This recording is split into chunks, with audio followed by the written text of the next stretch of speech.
Okay, it is Tuesday, July 8th, 2025. Rich County Board of Commissioners non-session. I'm Commissioner Tony Vero, joined by Commissioners Mears and Banks, our wonderful EMA Director, Sarah Potes, our Maintenance Superintendent, Josh Hicks, who's spending money like crazy over here. I totaled up all your quotes for the year so far, and we're approaching $1 million in just quotes.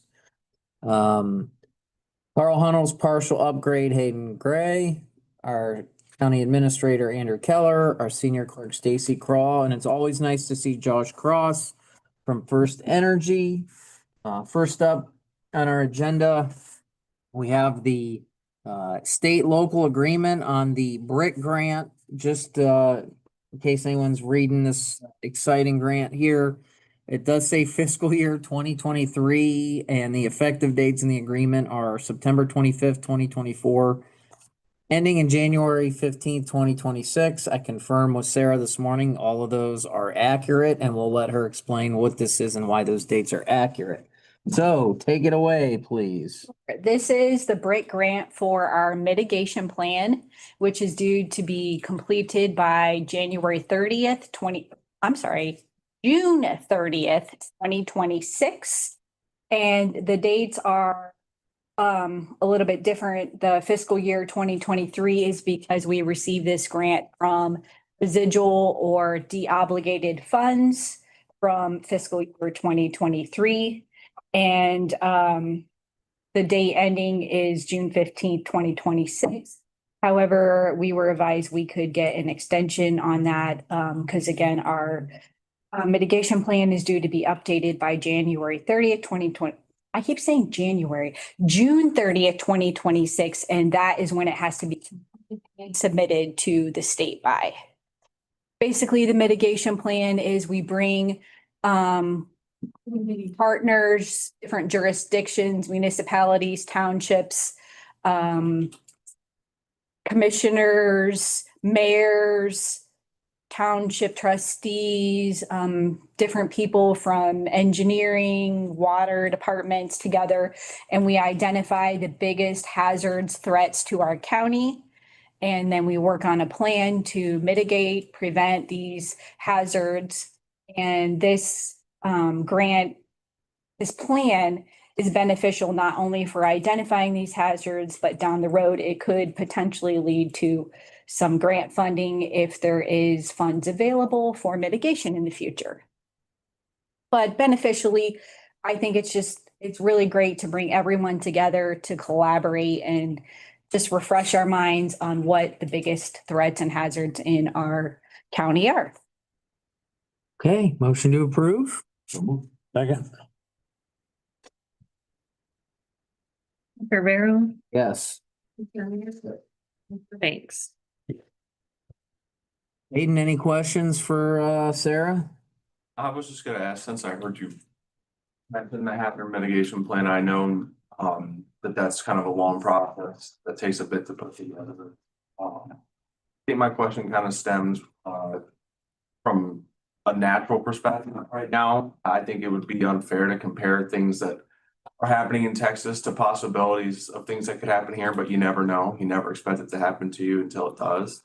Right. Obviously, our county has seen tornadoes and pretty severe flooding. So how does the hazard mitigation plan help hopefully prevent tragedies or have plans in place for things like flooding that's happening in Texas? You know, how would people deal with this besides just messaging?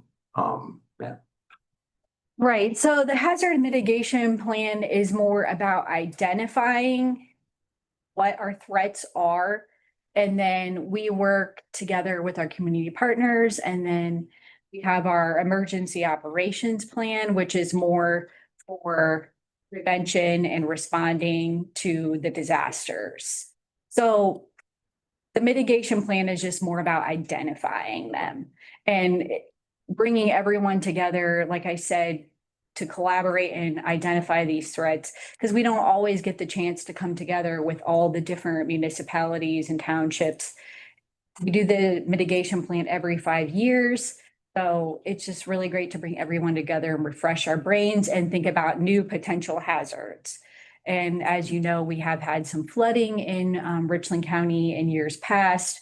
up in Shelby some years ago. They did receive mitigation funds up there to turn some of that area into green space, and they've refurbished it into community space, which is really awesome. So we don't really know if there will be any funds in the future or not. It just depends. But again, I feel it's still beneficial to do the mitigation plan to bring everyone together. Anything else? I served on it 10 years ago. And it is good. You got everybody in there and there's different problems and different situations. Even flooding in Shelby is entirely different than the flooding we get in Belleville. And it's a lot of times we just sit down and talk. Yes. This really does become a plan. Yeah, there'll be several different meetings that we have where we bring everyone together, and we can release those to the media, and the public is welcome to attend as well. But we will let you know when those meetings get scheduled and bring everyone together several different times to discuss everything. And it's not just natural Yeah. problems. It's going up and down 71 with flammable or Right. explosives and whatever. It's Natural, man-made. all the bases. I lied, Tony, I have one more. Oh, I am just curious, again, I don't feel like it's fair to necessarily compare. I don't think that we've seen any of our rivers rise 26 feet in nearly an hour as they've experienced in Texas, but I know that obviously our alert system is a huge way that people are alerted. Is there any kind of secondary plan or strategy that's in place that we have where people would be alerted to things like flooding or tornado if we're not getting those alerts? Besides, I know sirens with tornadoes, but Right. Well, our county does have the ability to do iPause, which is one of the things that is currently ongoing in discussion with, had a brief conversation with Commissioner Mears about it yesterday, about when we would activate the procedures and why we would activate iPods. To my knowledge, we have not done so in our county. But basically, iPause is we can send a message to anybody who is in Richland County. It bases it off of the towers. So if you're even driving through Richland County and you're not here, if we activated iPause, you should get a message saying, hey, there's a massive flood on State Route 13 North or State Route 13 South near Belleville. Please avoid the area.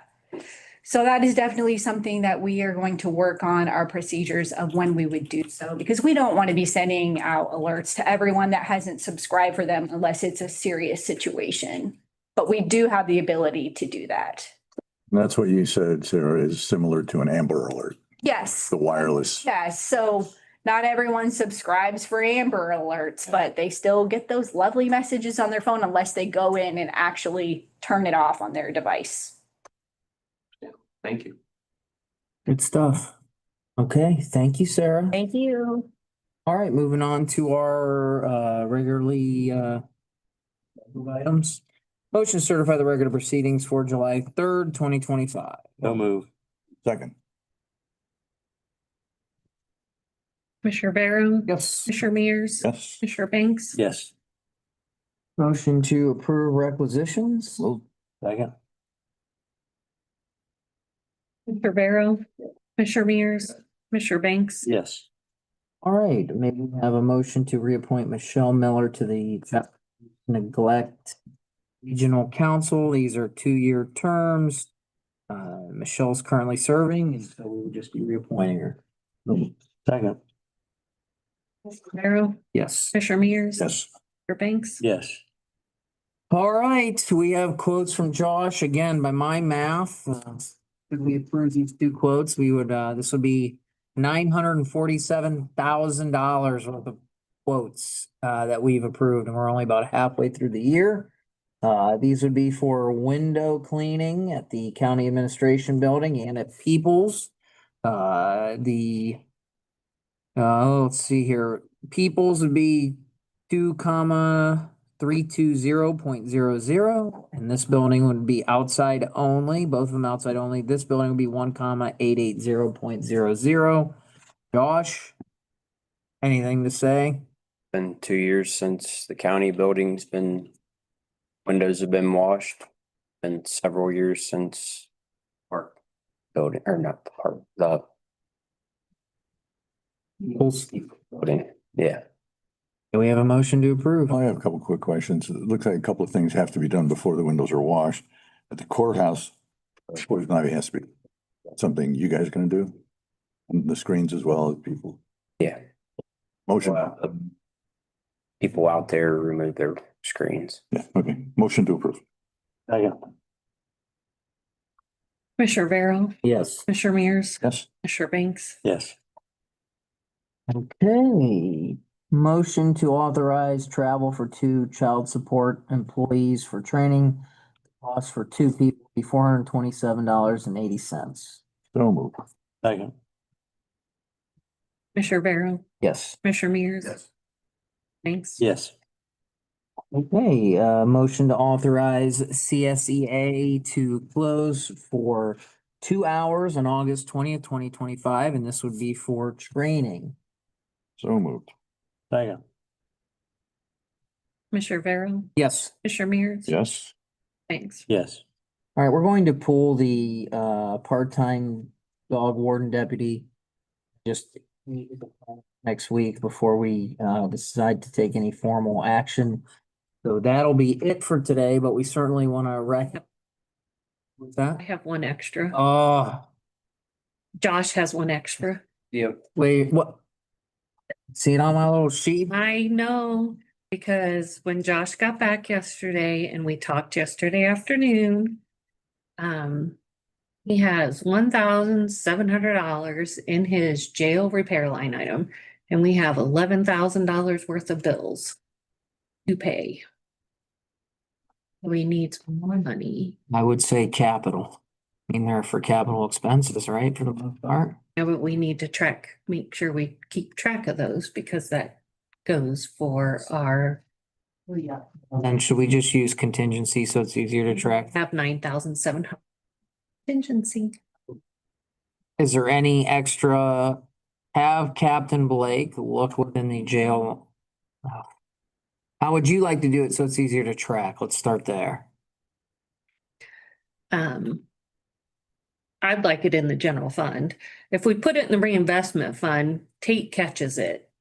We just have to make sure we code those bills that it's jail, and Tate from Maximus will catch it for the true up. Can we, I'd like to keep it in the general fund so that you can see, because it's not. so can we not just transfer in and then appropriate to the repairs from reinvestment, Andrew? I don't want to, I'd rather not. I'd rather just appropriate from certified unappropriated funds. So you want us to use their carryover? That's fine. I mean, I can use the rest of the contingency. No, because we don't have a lot of, That's, I didn't very much continue. nah. And we gotta keep it in the true up. Reinvestment, it's sort of a special fund. We typically. Just use certified unappropriated. and how much? Because I need more than just 11,000. 20,000. Good to me. Yeah. We need to make a motion. You wanna go for $1 I can- million? I mean, geez, the way Josh is going here, and there's 2 Yeah, I had that Joshes. whole standard again, yes. Hopefully First Energy Josh doesn't spend like Richland County Josh. Here, a letter for you to do in your transfers on Thursday. Okay, Josh, and you come up with a reasonable amount you think it's gonna be necessary for the year or two, so we don't have to do, nickel and dime it. Okay, Don't get wild here, Spendy. Don't get he's. Jimmy on it. Yeah, I know. I mean, we're only halfway through the year and it's $1 million worth of approved quotes. Wait till Thursday. Okay, We have some more quotes on Thursday. And I'll prepare a letter and we'll make it part of our transfers and appropriations on Thursday. so First Energy, Josh, certified unappropriate monies is a fancy way of saying our carryover. We have a carryover that's sizable enough to pay for this. We don't like to use our carryover per se, but we need to use general fund monies because the city of Mansfield helps pay for the cost of the jail. Once we add all those costs, it's called a true up. So that's why we're doing that. Not that you care or don't care, but Fair enough. so, all right, that's one. That's it. Oh, that's it. Yep, For today. for today. All right, First Energy, Josh, have any quotes you need approved or anything for today? Just here for you guys if there's anything you need from me. Well, we appreciate you coming out here. Welcome to Richland, your favorite county. Andrew, Good, yeah. anything? Nothing from me. All right, so next month or so, we'll be ready to open the fourth courtroom. So Hayden, we're working on our press release, so get ready. All right, seeing no further business, we will adjourn at 9:45. Josh, are you from Marion? No, I'm not. Originally from Marblehead, Ohio.